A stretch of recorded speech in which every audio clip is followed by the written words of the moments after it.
Hello, ladies and gentlemen. I am your friendly neighborhood Pokeprof, and welcome back, quite finally, to Psychonauts.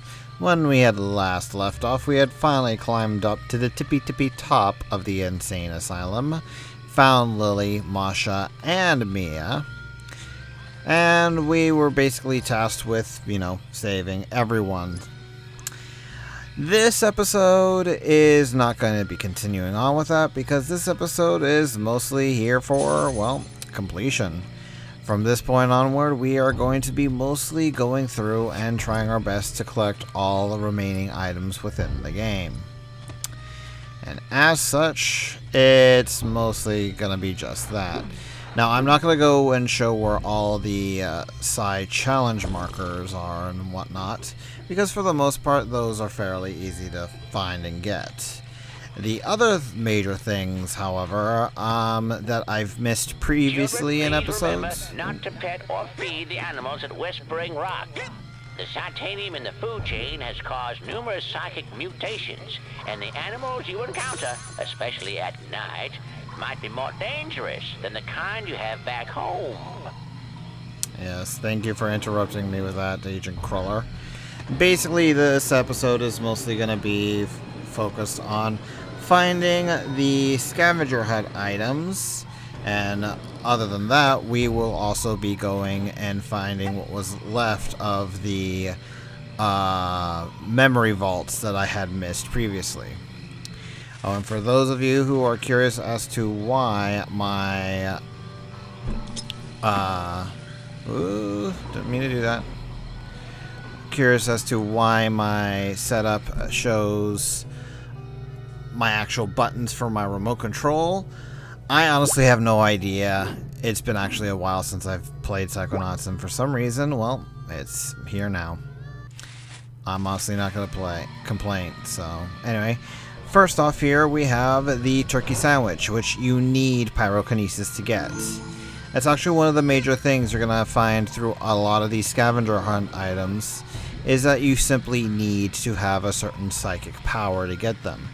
This means that it's usually best to just wait until you're at least near the end of the game to go ahead and get these, but you can go and grab them at any particular time. I just find it easiest to go through and collect them all up. Anyway, with that turkey sandwich obtained, we now can leave the kids' cabins and go on to the next area to find the next scavenger hunt item. In the main campgrounds, after we've left the children's area, we actually had already collected this one. This was a golden doubloon that was hidden over in this little alcove here right underneath the main lodge. It's relatively easy to get, and I accidentally got it off screen, so yeah, there's that. Heading down here towards the parking lot, we can go and use our levitation ability to miss. But we can go and grab an eagle claw that is up here. You can get it relatively easily. You can also go and cross this tightrope to get a psi card that is over there, and that's actually how I was able to discover that psi card as well. And you can go and get this one, or screw up like I did. There we go. In the main lodge here, it turns out there is something in here that I had missed, which makes me feel kind of sad considering how much time I had spent searching for it earlier on in the game. But over here you can get a voodoo doll, which is another scavenger hunt item, and pretty much that's it for the main lodge. Though that said, as we go back out into the main camping grounds, I do have to go and mention the fact something I forgot to say earlier. If you go and do all this collection stuff at night like I am doing right now, be prepared to fight some rather tough enemies. We have psychic using bears and cougars who are all over the place at nighttime. The cougars will try to light you on fire, and the bears are just tanky as all hell. Be very careful when fighting them, but usually I just use invisibility and then smack the ever-loving crap out of them. Anything's up to you, really. In the GCP and Wilderness, actually behind the dome proper, you'll find a skull trapped here in a geyser. What you have to do is, with your shield power, go and unstep on the opposite geyser, and basically go and set yourself up to block and shoot up the other geyser to get the skull. Relatively easy. There's also quite a few side challenge cards around here, so make sure to grab them as well. A little beyond the Miner Skull, you will find a squirrel with an acorn. In particular, a golden acorn. You cannot approach them normally, however, so do it invisibly. Poor squirrel.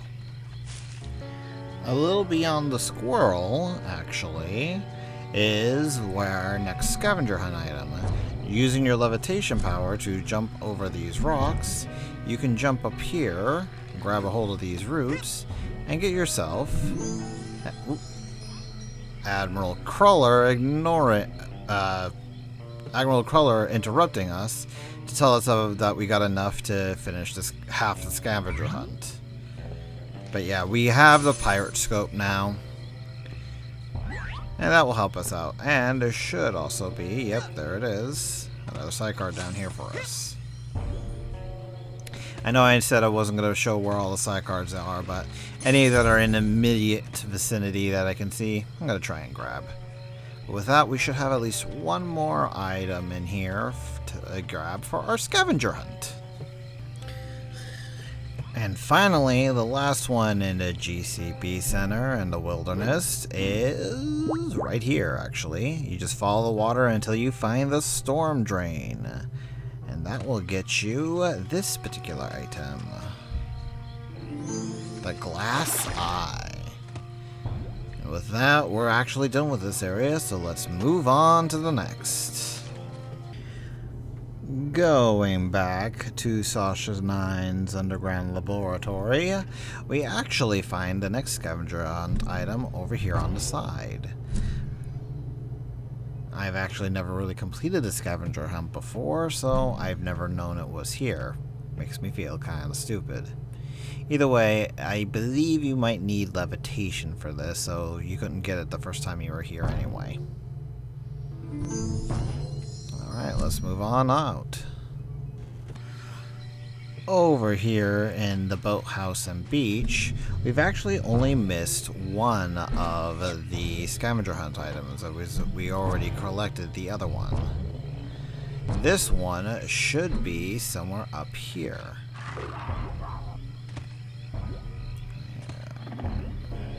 We gotta kill ourselves a cougar, but after doing that, we get ourselves the diver's helmet. And then I have to go and collect all the other sidecards around in this area. Goodie! I'll see you guys at the next scavenger hunt item. Over in this cave, over in the reception area, there is a bear of which I've already killed. But going through here will lead us actually to our next item. And that item would be up this path. We gotta grind these rails to get the condor egg. Now off to the next item. Over here near the exit of the reception area to the GCP and Wilderness, we see what looks to be a tree or a skull. Either way, it's chewing a car, and right next to it is the cherry wood pipe. Believe you me, I actually discovered this one on accident. While you're actually leaving the little trailer here of our janitor crawler over here in the reception area, I ended up fighting a bear over here by these grave markers. Eesh. But because I have the ricochet bullets, it went and ricocheted and hit a beehive that was right up here, and that's where we have the fertility idol. And since I saw it, I might as well grab it since I'm right here. We got another side challenge mark. Small Card, not marker. The final item within this area, and a matter of fact, the main area of the game, would actually be up here. It's straight across from Janitor Cruller, who right now is kind of being harassed by our two cheering members. But once you find it, just get your levitation power and bounce right on up there. And now we have every single item of our scavenger hunt, with the exception of one. There is a single item missing. But we've been everywhere in the game, except for one. And frankly, I consider this to be a mite dickish on the game's part. I'll see you where we can find the Golden Watch. When they say the scavenger hunt items can be found anywhere in the main world without going into any of the mines, they mean it. Because the last item on our scavenger hunt is one I don't think any normal child would be able to find. Up over here, on the statue, right outside the insane asylum, is the Golden Watch. And now that we've found them all, we can actually go back to, was it Admiral? No, Admiral Cruller is the crawler that is in the boathouse. Janitor Cruller is the one in the reception area. I think this is Ranger Cruller that we have to go back to. So yeah, I'll see you back at Ranger Cruller. Back here outside the GCP chambers, we find our crawler that we're looking for. Ranger Crawler. Now, let's turn in those scavenger hunt items and get some level ups. Mr. Cruller, you gotta help. Kids are getting kidnapped and everyone's missing, and their brains are stolen. And I think the coach is trying to take over the world with psychically armed death tanks. Well, now, you see what happens when you go to parts of the forest that are off limits? Won't you help? I'm a ranger. I got enough problems wrangling these leaves. Now get! Ta-da! Storyline I'm stuff. Done. I completed the whole scavenger hunt. Great Odin's rake! I don't think anyone's ever done the whole thing before. Well, hold still. This might hurt. Might hurt. But we actually get some psychic power-ups now, because we get, like, what, 16 levels out of that? The first one we see here is a psychic telekinesis upgrade. We can now grab stuff from further away. Considering telekinesis wasn't one of our main powers, We also have advanced invisibility. Invisibility lasts twice as long. Considering how many times we used invisibility lately and how well I've been using it to get past the pyrokinetic cougars and the telekinetic bears, I've come to really enjoy this power, so having it last twice as long is very, very useful. That felt good. Congratulations. Now get! And now we basically don't have to bother with him for the rest of the game. But now with that said, if you'll excuse me, I'm going to be spending the next hour or so trying to find all the items outside of the game. Excuse me, outside of the brains. But I'll meet you guys back in basic braining as we go through and collect everything we missed in the actual levels. Until then, with all the random stuff out of the way, including the scavenger hunt and everything I can collect in the main world, it's time for us to do something that we've pretty much had access to since the beginning of the game. I've avoided it mainly because for me, I like doing all the collection stuff at the end of the game where I've got all my powers and I'm guaranteed, or dang near close to it, to be able to go back and collect all these things I missed. So, with that said, let's jump in to the Brain Tumbler.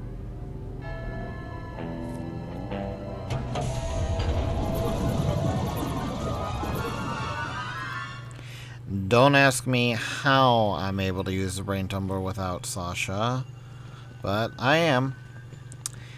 And now we have almost every single level open up to us. Waterloo, Mia's Dance Party, the Brain Tumbler Experiment itself, Lungfishopolis, and even here, Coach Oleander's Basic Braining. And basically, next time when we come back, we're going to be going through and doing our best to collect every single thing. All the cobwebs, all the figments. Not going to show that because figments are constantly moving all over the place. All the vaults and all the tags. So until then, folks, I'll see you next time when we re-enter Basic Braining. Until then.